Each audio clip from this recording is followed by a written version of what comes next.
Will Florida State start Tommy Castellanos or Kevin Sperry? And which quarterback finishes the game against Wake Forest?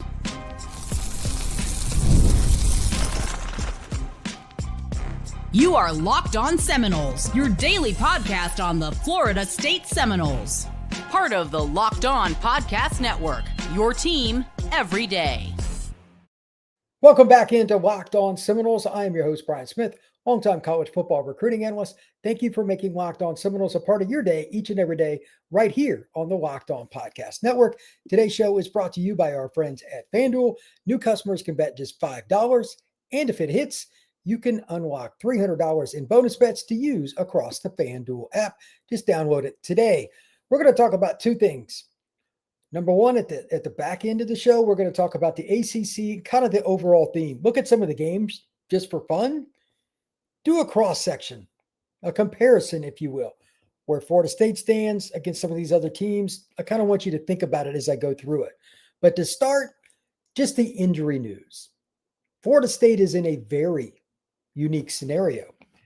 Will they or will they not be able to start Tommy Castellanos? Further, and to that point, if it's Kevin Sperry in the lineup for any amount of time, how does it look? How do the players respond? There are so many sub-points to this game. Not only does Florida State need to win, but quarterback play is the quintessential, obvious answer for why teams win or lose games. But if you're going to transition after this year, possibly, what does Kevin Sperry look like if he started a game? A lot of things to talk about, so let's get into that right now. Number one, Norvell gave an update and said that Tommy looked better. Maybe he'll play, maybe he won't. Here's my take on that. It's twofold at minimum, depending on how you want to label it, maybe three. Number one, I trust no injury report. And if you're anybody that has come on this show before, you hear me talk about coaches lying all the time at press conferences. It's common.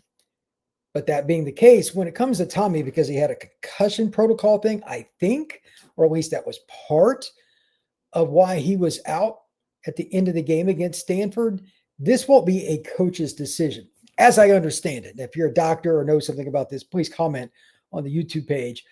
But he's probably going to have to be cleared every day just to practice. It's a health concern. He took a wicked hit. That's why I think that there's a chance that he actually is going to play, because Norvell's got to check with those guys. That's like a legal deal. Okay. That's a little quicker recovery than I thought. And Tommy is a tough guy. But is he ready? Should he play? Those things only the doctor can know. And that drives me nuts because I like things concrete. I want everything to have a box. And I'm sure a lot of Florida State fans do as well. Is he ready to play? And if he does, because he's awesome, don't forget this now. He was banged up in that Pitt game when he got smoked near the goal line. He's been hobbling around a little bit ever since. Are they going to have to limit the playbook? Is he going to have to, quote unquote, take himself out of situations by either sliding early, throwing it away, or just trying to make the throw and just bailing on the concept of running out of the pocket? It sounds like an oxymoron, but sometimes you just have to be who you are in that moment. And while Tommy is a dynamic runner, that is not in question here, he's not full go with his legs either. So what would it look like there? That's why I propose the following scenario. I have no idea. I usually give strong takes at the beginning of the show. I don't know what's going to happen because this is in the hands of a doctor. The doctor may not know at this point. This is rare for me to say. A coach being honest about the injury report is the rarest. This might be the only time you ever hear me say this on Locked On Seminoles or any other show I go on. But if he is waiting on doctor to clear him 100% to play, full contact, et cetera, then that's what he's doing. So we don't know. So I just want to have fun with this. Instead of a hot take, I just want to have fun. I think there's a chance, even if Tommy is the starter, and again, Norvell was pretty positive with his update on Wednesday. Maybe Tommy ends up being the guy, but that does not discount the opportunity for Kevin Sperry to play at some point during the ball game. I'd be okay with that. One of the keys, man, this is so hard, and why football is so intriguing. You ever see that scenario where a pitcher gets hurt in a baseball game, twists his ankle, or he's on the bases, slides, and he jams his thumb or something? He's your pitcher now. What do? Well, you take him out. Third out of an inning. The guy in the bullpen wasn't even warming up. It's third inning. You got to come in cold and right now. They don't give you extra time, legally at least. The umpire says you come in, you throw your 8-10 pitches, that's it. They might give a guy a couple extra ones to be nice, but if something like that happens, you got to go. Well, at least in this case, if Tommy comes out of the lineup, maybe Sperry plays a little bit. Again, I'm just speculating. I have no intel here. To be clear, I have zero intel. And I'm not sure Norvell even knows either because of this circumstance being so odd. But Kevin looked pretty good, in my opinion, considering the circumstance that he came into the ball game against Stanford. That is not advantageous. Oh, by the way, we have to score here or we lose on the road to Stanford. Go ahead and go in the game. You haven't warmed up or done anything and didn't take the first team reps this week. That's not advantageous for anybody for Florida State. And Kevin got him down to the goal line. Like, that is a unique football player. Now he's had a week where he's had to get some of the number one reps. As much as it will kill Florida State's coaches to do it, because all coaches are the same in this regard, they want exactly the same thing. The first string quarterback gets all the reps, etc. They can't do that if they're not 100% certain Tommy's going to be the quarterback. They can't do that. So that means Kevin's gotten some of the reps this week. They all game plan together and they look at the film and all that. That's still the same. But there is no replacing being the quarterback in practice with the number ones getting the game prep reps. That is a checkbox. He has to get some of them in some capacity. That doesn't mean that he's getting the lion's share. I have no idea what percentage it is because, again, that's a Tommy Castellanos thing, and that's a team doctor decision as much as it is Norvell, which probably drives them nuts too. But that's why you have to plan for the worst and hope for the best. So to that end, I'm going to guess that at some point there's at least a good chance that either A, they plan on inserting Sperry into the lineup. They'll almost 100% certain have a package or two or a few different plays for him that he dislikes better than Tommy, and that's cool. Everybody's got their druthers. You ask, hey, this first drive that you're in, give me 2 or 3 pass plays that you liked, that we went over, that you're comfortable with. You know the read. Just check box down the line. Okay, it might be completely different than Tommy. Out of like 20 passing plays, he might like 3 that Tommy's like, not so much for me. Everybody has their druthers. Cool. They might have him planned for a series because they also know, I mean, that hit Tommy took was not a joke, man. That was a serious shot. They may have to take him out of the game or may get knocked out of the game. Hopefully not. But if you plan for Sperry to play, you're way ahead of the curve. We'll know if Florida State did this based on how the situation plays out and if Tommy comes out of the game. If he plays all the reps, that means that something's a little surprising to me, but maybe Tommy gets hot too. You never know. It's college football. It's so hard to predict how teenagers are going to perform. But again, I think this is a very unique situation because by all means, I hope Tommy is very healthy, A, and B, he can play if he's truly ready and he gets cleared by the doctors and everybody else every day this week. And then again, before game time, like this kind of injury, he'll get checked every freaking 10 minutes in some way, shape or form, either officially or unofficially. People looking at his eyes, everything else. He took a headshot. So I'm curious to see, with it being less than 2 weeks, what Tommy's like. But finally on this, if Tommy comes out and doesn't do something, you've already seen Sperry play. That has to give you some encouragement, right? If you're the offensive coordinator, even a player, Chroma, Danzy, Landon Thomas, I don't care which player you play. They've seen him in a game now. It's one thing to do it over the summer, in fall camp, and even during the practices inside the season for the 25 Noles. There's nothing like the bright lights and you're getting thrown in, again, completely cold. Could not have been a worse situation to get your first meaningful playing time on the road, and you were not expected to play. It's not very good.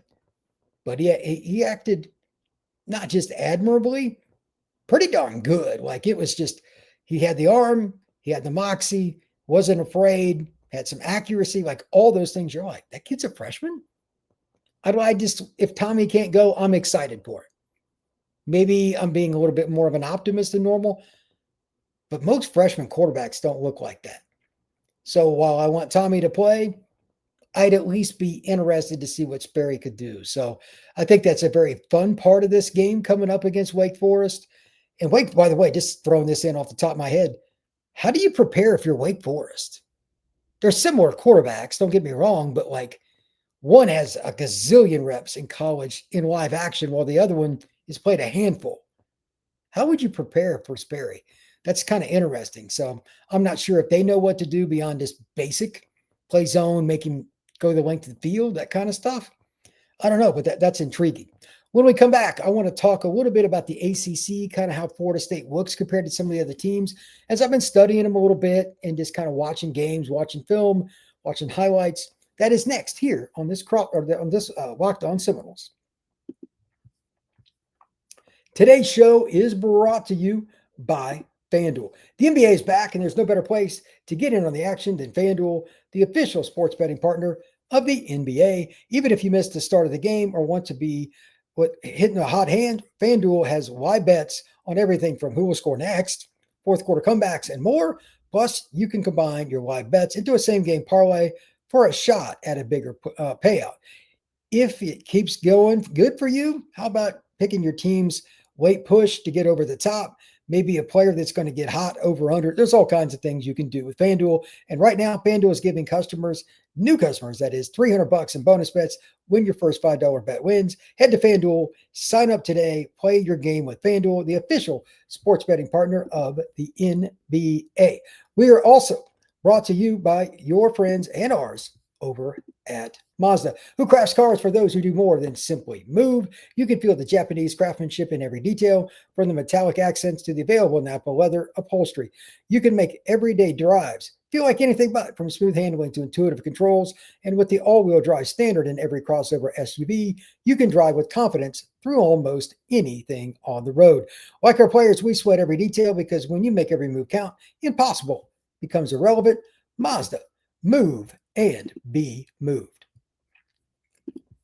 Thank you once again for making Locked On Seminoles a part of your day, each and every day, right here on the Locked On Podcast Network. I'm Brian Smith, longtime college football recruiting analyst, and thank you very much for checking out Locked On Seminoles. This is a lot of fun, and even though the Seminoles are struggling a little bit, you know what? It's still college football, and I get paid to talk about it. It's a lot of fun. So with that, I wanted to have a little fun with this segment and talk about Florida State in conjunction with the ACC, just kind of go through some of the games, interject a few comments.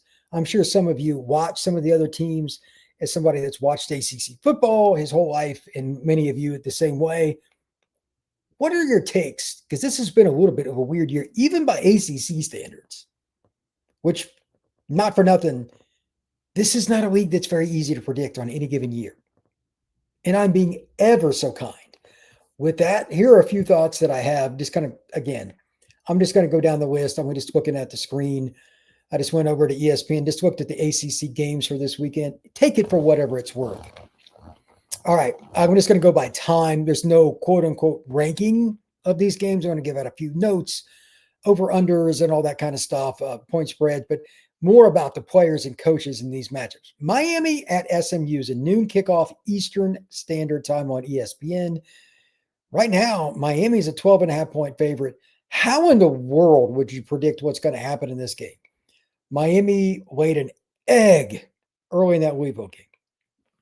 They come back, play Stanford, slow out of the gate again. But then they rallied and played very well, especially the last half of the game. SMU had been playing much better. Then they scored 12 against Wake Forest and lost a 1-point game. Who shows up and at what time? There is no way in the world. I'm not a gambler per se. I wouldn't touch that game with a 10-foot pole, regardless of what the point spread was or anything else. Wouldn't touch it. But that's why watching games like this are a lot of fun. If SMU won by 2 touchdowns or vice versa, I would not be surprised. Both of these teams are emotional roller coasters. Wouldn't touch it. But that's kind of why this league is always so wild. And it's why I get nervous every time I make a pick about Florida State. Like, they don't play SMU this year. Okay, they played Miami, got trounced for the most part. SMU is capable, but Kevin Jennings has been up and down as a quarterback. He's still relatively young. Could they pull off the upset? Again, they're at home against Miami. Sure. I just don't think they have the linemen.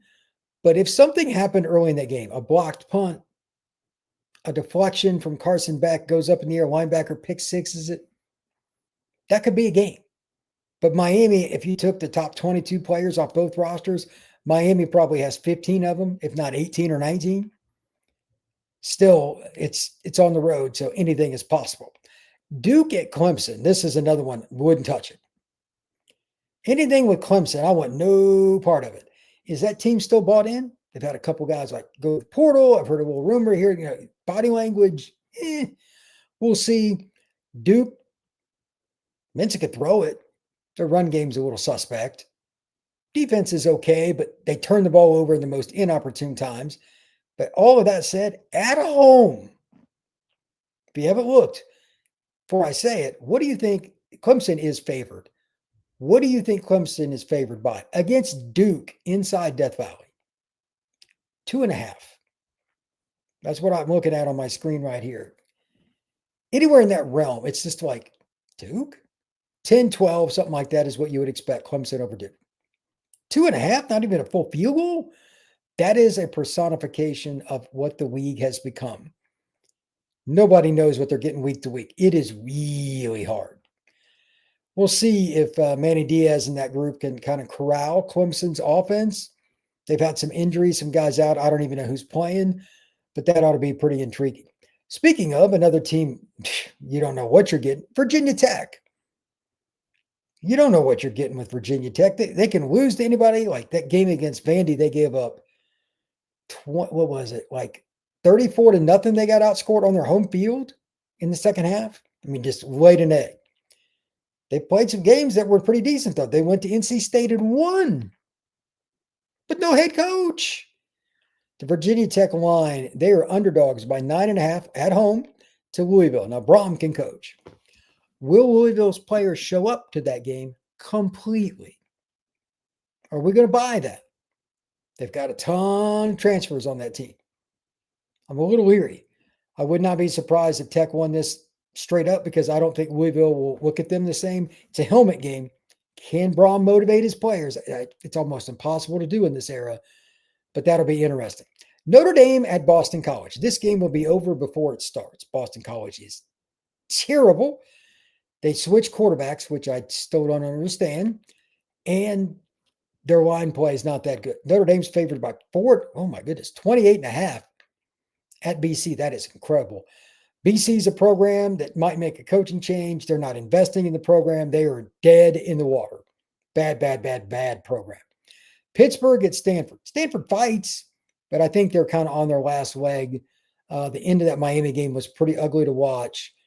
And Pittsburgh's physical, one of the better defenses that create negatives. They're favored by 14.5, even on the road out in the Bay Area. We'll see, but that's a 2:30 kick on ACC Network. Central Time, so that'd be 3:30 Eastern Time.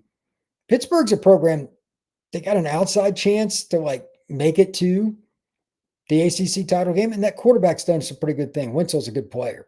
Virginia at Cal. Virginia's 15th, and Virginia's favored by 4.5. Again, all the way out on the West Coast. Morris has been spinning it. That's an intriguing game, but it's also a signal, hey, this is the last year for the mega senior.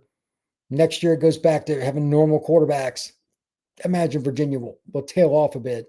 But Cal, by the way, if you haven't seen the Cal quarterback, Saga Puatelli or something, I forget how you pronounce his name. He's good. Man, he can spin it. Just natural throwing motion, about as accurate as it gets. Really enjoy watching him throw the ball around. Georgia Tech at NC State. That ought to be interesting. 7:30 kick, ESPN2. Wolfpack, will the fan base get going? Oh, absolutely. There's one thing that happens at Raleigh is the fans show up for football games to support their Wolfpack.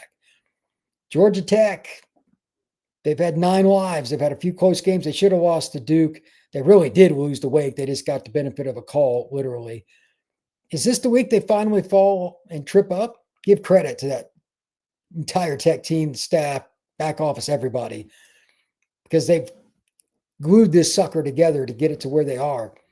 But NC State's a team, you don't know what you're getting. Their defense is horrific. Maybe they outscored Georgia Tech. That game is two contrasting styles. So I'm kind of curious. And finally, of course, Wake Forest at Florida State. Do we have any idea? No, I just talked about the quarterback situation for Florida State. It's really weird. And then Wake Forest, they switched quarterbacks recently. Purdy, I have no idea how good he is or he isn't because he hasn't played enough yet. That game has nothing about it that makes me think we're going to see any kind of expected outcome. I'm still working on what I'm going to pick for my Friday final score, but Florida State and Wake Forest has some implications, needless to say, especially on this channel with it being Locked On Seminoles. We'll see. But overall, the ACC, it's really weird. Every game I just went through, there are multiple subpoints. So let's finish on this. After talking about all that, is Florida State the only one compared to all these others that has problems? No. Just about every team in this league, especially Boston College, they're horrific. They just can't get through with any consistency. There's something for everybody. Even Miami, they got the most talented roster. Clemson, we thought was right there with them, and they bombed this year. Everybody's got something. It's a reminder because even myself, I have to remind myself this. Yeah, Florida State's struggling. It's not much fun to watch it, to study it, to go through film. Certainly to podcast about it sometimes it drives me nuts. But the entire ACC is topsy-turvy. The Noles are obviously not one that should be on the bottom end of that. Full disclosure, I know that. But don't think for a second, if you're a Noles fan, that you're alone. This league is wild from week to week. And half the games I just talked about that I had an idea or take, watch, they'll lose. And some of them I know I have no clue. It's really hard to predict in college football from one game to the next. But again, that's why we love it. Thank you once again for making Locked On Seminoles a part of your day, each and every day, right here on this channel. And thank you to everybody at the Locked On Podcast Network. Love my job. It's a lot of fun. And I hope you enjoy it much as I do. Please like and subscribe and become an everydayer if you have not already. If you're on Apple, hit that download. Make sure that you check us out wherever you go. You can take us when you're going to the grocery store, the gym, or anywhere else. We will see you again soon. This has been Locked On Seminoles.